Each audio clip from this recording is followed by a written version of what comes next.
कार्यक्रम के पुण्यार्चक हैं श्री वर्धमान श्वेतांबर स्थानकवासी जैन श्रावक संघ ट्रस्ट, उपाध्याय प्रवर प्रवीण ऋषि चातुर्मास समिति। आज इंद्रभूति गौतम देव शर्मा जो यज्ञ कर रहा था, और यज्ञ होता है वैदिक परंपरा के अनुसार देवों को बुलाने के लिए। जैसे आप में से कई लोग, दुनिया में कई लोग घंटाकर्ण महावीर को बुलाते रहते हैं। शायद कई लोगों को भ्रम है कि महावीर शब्द इसका मतलब उसका कोई भगवान महावीर से संबंध है। उसका भगवान महावीर से कोई संबंध नहीं है। जिसके हाथ में शस्त्र है उसका अहिंसा के साथ संबंध नहीं हो सकता है। और ऐसे देवी देवताओं को बुलाने के लिए जहां देव शर्मा लगा हुआ था, उसको उनसे मुक्त कर करके परमात्मा के शासन में लाने के लिए भगवान महावीर ने निर्वाण कल्याणक के वेला में इंद्रभूति गौतम को भेजा। एक पल के लिए चिंतन करिए, जिन शासन में एक व्यक्ति को लाने के लिए निर्वाण कल्याणक के वेला में इंद्रभूति गौतम को परमात्मा भेजते हैं, और ऐसे इस संदर्भ के बाद यदि कोई व्यक्ति जिन शासन में रहते हुए भगवान महावीर के श्रद्धालु श्रावकों को किसी वानव्यंतर की उपासना में, किसी घंटाकर्ण की उपासना में, किसी मणिभद्र की उपासना में लगाता होगा, तो भगवान महावीर के प्रति वो ईमानदार बना रहे या बेईमान बना रहे, ये चिंतन का विषय है। गहराई से चिंतन का विषय है। क्योंकि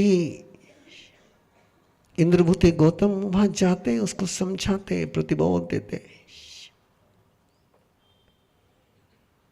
और सुधर्मा स्वामी पंचम गंधर्व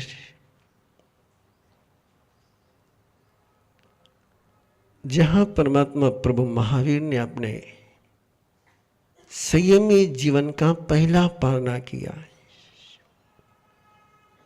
दीक्षा लेने के बाद बेले का पालना करने के लिए प्रभु जिस क्षेत्र में पहुंचे वो कुल्लाक सन्निवेश, और कुल्लाक सन्निवेश की ही जन्मभूमि है सुधर्मा स्वामी की। जिस समय प्रभु कुल्लाक सन्निवेश में पारने के लिए पधारे, उस समय सुधर्मा की उम्र 38 ईयर्स की, और उसी बहुल ब्राह्मण के आंगन में जब प्रभु ने क्षीर से पारना किया और सुधर्मा ने प्रभु को देखा,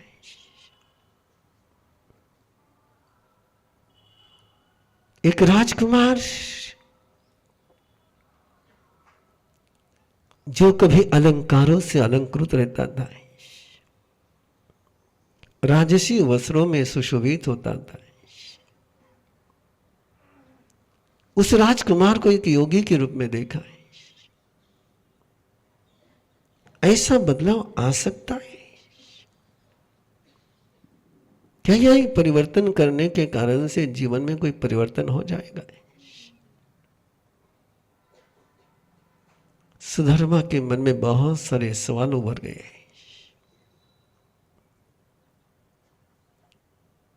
और तब से लेकर तो 12 साल तक, 50 साल की उम्र तक वे सवाल अंदर में चलते रहे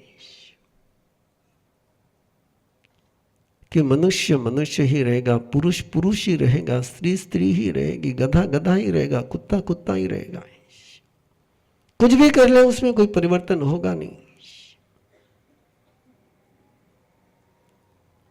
गेहूं के दाने को, गेहूं के बीज को कैसा ही खाद दे दो, कैसा ही पानी दे दो, उस बीज में से तो गेहूं ही बाहर आएगा। बबूल में से बबूल का पेड़ ही बाहर आएगा। आम में से आम का पेड़ ही बाहर आएगा। कुछ भी कर लो, बदलाव नहीं होगा। और फिर मन में सवाल चलता था, बदलाव नहीं होगा तो फिर पुरुषार्थ किस लिए करना है। फिर वेद के कई मंत्र याद आते कि जो कहते कि बदलाव होता है। एक मंत्र कहता बदलाव होता नहीं, एक मंत्र कहता बदलाव होता है। पूछे तो किससे पूछे कि जिनको भी पूछने जाएंगे वे तो केवल सुनी सुनाई बात बोलेंगे, वे तो केवल शब्दों के आधार पर बात करेंगे। कबीर ने जिनको कहा था तुम बोलते हो पोथी पढ़ करके, संत तुकाराम ने जिस बात को कहा था वेदांत तो अर्थ अमी जाना हुआ है। शब्दों के परे जो सत्य हो किसको पूछो। सारे शब्दों के गुलाम बन करके जी रहे हैं और शब्दों का तो मैं मालिक बन गया हूं। अपापा नगरी में जिस समय प्रभु पधारे, इंद्रभूति गौतम पहुंचे, अग्निभूति वायुभूति तीनों ने दीक्षा ले ली, व्यक्त ने भी दीक्षा ले ली और तब सुधर्मा भी चल पड़े। जैसे प्रभु के पास पहुंचे, प्रभु ने सुधर्मा का स्वागत किया। आगयम सोअम्माय, सागयम सोअम्माय, सुसागयम सोअम्माय। तेरा स्वागत है सुधर्मा, तुम आ गए हो। ये सुनते अंदर में परिवर्तन शुरू हो गया। और तब प्रभु ने कहा कि सुधर्मा, गुड़ से गोबर भी बनता है, गोबर से गुड़ भी बनाया जा सकता है, गुड़ से गुड़ भी बना रह सकता है, गोबर भी बना रह सकता है। चारों ही संभावनाएं हैं। ऐसा भी हो सकता है कि पुरुष पुरुष ही रह जाए, ऐसा भी हो सकता है कि पुरुष अगले जन्म में स्त्री हो जाए, ऐसा भी हो सकता है कि स्त्री हमेशा स्त्री रहे, ऐसा भी हो सकता है कि स्त्री अगले जन्म में पुरुष हो जाए। और आप तो अगले जन्म की भी जरूरत नहीं है, जेंडर चेंज तो यही हो जाता है। और सुधर्मा स्वामी को लगा कि परिवर्तन की दिशा है, यदि सही प्रयास किया जाए तो बदलाव लाया जा सकता है। और यही समस्या थी सुधर्मा स्वामी की।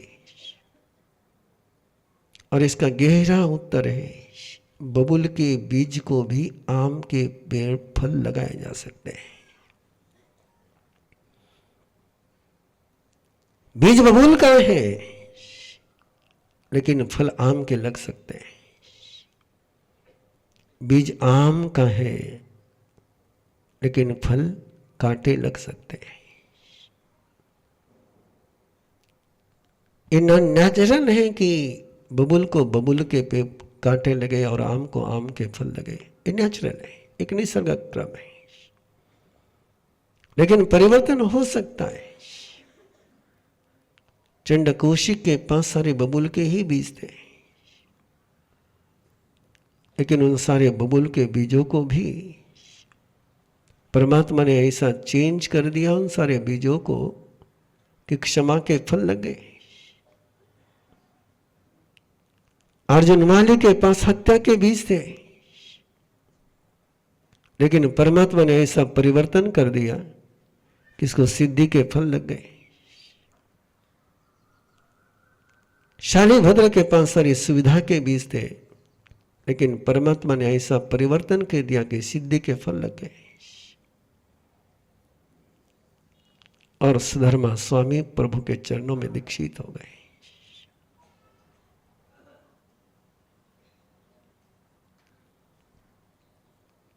अनूठा व्यक्तिमत्व सुधर्मा स्वामी का है। कोलाक सन्निवेश की जन्मभूमि, धर्मिल पिता का नाम, भद्दिल्ला मां का नाम है। प्रभु के पास आने के पहले उनके पास 500 शिष्य थे। इंद्रभूति गौतम के पास, अग्निभूति के पास, वायुभूति के पास, व्यक्त के पास, सुधर्मा के पास। इतने शिष्य संपदा के साथ जो प्रभु के चरणों में समर्पित हो गए, कभी आपको मौका मिले और वो सौभाग्य आपका जग जाए कि जितने आगम उपलब्ध है उतने का आप आराधना कर सको, जो बचा है वो 1 पैसा भी नहीं है।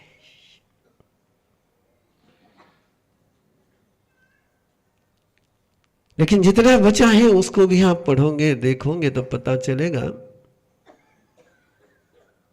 सुधर्मा स्वामी क्या है। काश हम सुधर्मा बन जाए। अनूठा व्यक्तिमत्व है। 30 साल तक प्रभु के साथ रहे, लेकिन 30 साल के पूरे विवरण में, पूरे आगम में सुधर्मा स्वामी ने अपना जिक्र कहीं नहीं किया।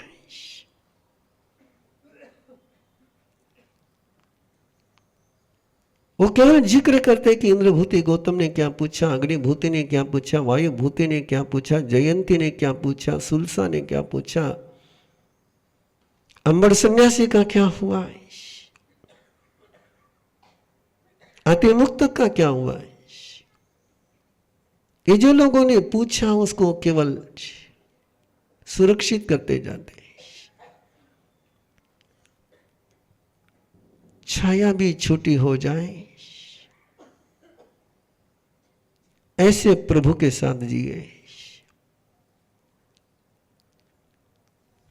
कभी प्रभु से कुछ मांगा ही नहीं, कभी प्रभु से कुछ चाहा ही नहीं।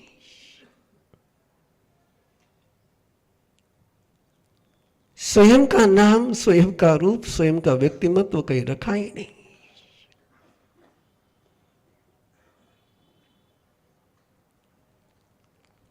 केवल प्रभु, केवल प्रभु का धर्म, प्रभु की वाणी दुनिया के पास कैसी पहुंचे। अपना संशय कभी लेकर के वो प्रभु के पास गए ही नहीं। दुनिया के संशय कैसे दूर होते हैं वो देखते रह गए। और इसलिए आज जो भी हमारे पास है उसका श्रेय किसी को है तो केवल सुधर्मा स्वामी को है। एक प्यारा सा उनका मंत्र है, सुयम में अवसम तेनम भगवया एवं अखायम। जम्बू स्वामी उनको कुछ भी पूछते, कोई भी आकर के उनको कुछ भी पूछता है,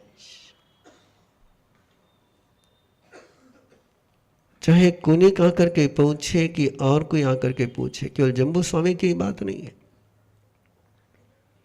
किसी ने भी आकर के सुधर्मा स्वामी को कुछ पूछा तो सुधर्मा स्वामी ने कभी नहीं कहा कि मैं ऐसा बोलता हूं। उनकी शुरुआत ये रहती थी कि मैंने प्रभु से ऐसा सुना है।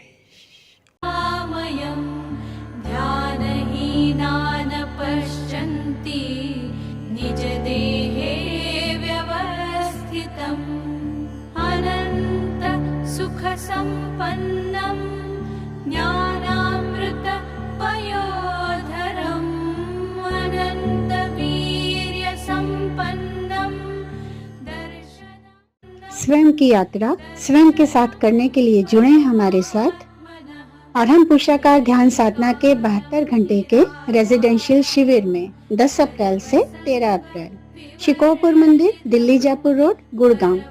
अधिक जानकारी के लिए संपर्क करें 9310061391। तो हुआ कुछ ऐसा कि मुझे स्किन प्रॉब्लम की तकलीफ थी, बचपन से है।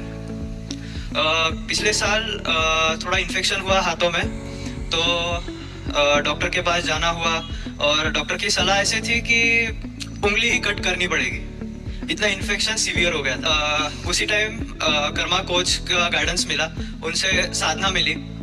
डे टू डे में हमने प्रैक्टिस की। इन्फेक्शन था, ये जो आप उंगली देख रहे हो, ये आज सही सलामत है और ये सब कृपा गुरुदेव का और कर्मा गाइड का ब्लेसिंग्स है। तो मैं धन्यवाद करना चाहूँगा। इसी से मैंने ठान लिया कि मैं भी कर्मा कोच बनूंगा और तभी से मैं टीटीपी अपना सीक्रेट ऑफ कर्मा कोर्स में जुड़ गया और आज आप देख ही रहे हो कि I am here as a karma coach. ऐसे ना जाने कितने ही बदलाव अरम विद्या के ट्रेनर्स अपने और दूसरों के जीवन में ला रहे हैं, जैसे कि शारीरिक समस्या, मानसिक स्वास्थ्य, कर्म बंधनों को समझ के बदलना, मेडिटेशन या साधना में और ऊंचा उठने की आकांक्षा। जीवन के हर प्रश्न के उत्तर मिलेंगे अरम विद्या टीचर ट्रेनिंग प्रोग्राम में। अधिक जानकारी के लिए 7038352200 या 8698108502 पर कॉल करें और अपने जीवन को एक नई दिशा, एक नई ऊर्जा प्रदान करें।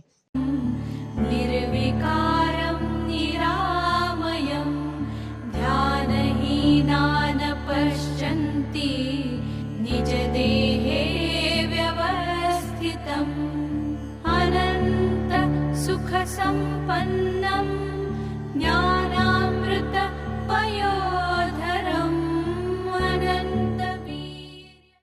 स्वयं की यात्रा स्वयं के साथ करने के लिए जुड़े हमारे साथ अरहम पुरुषाकार ध्यान साधना के 72 घंटे के रेजिडेंशियल शिविर में 10 अप्रैल शाम से 13 अप्रैल शाम तक, शिकोहपुर मंदिर, दिल्ली जयपुर रोड, गुड़गांव।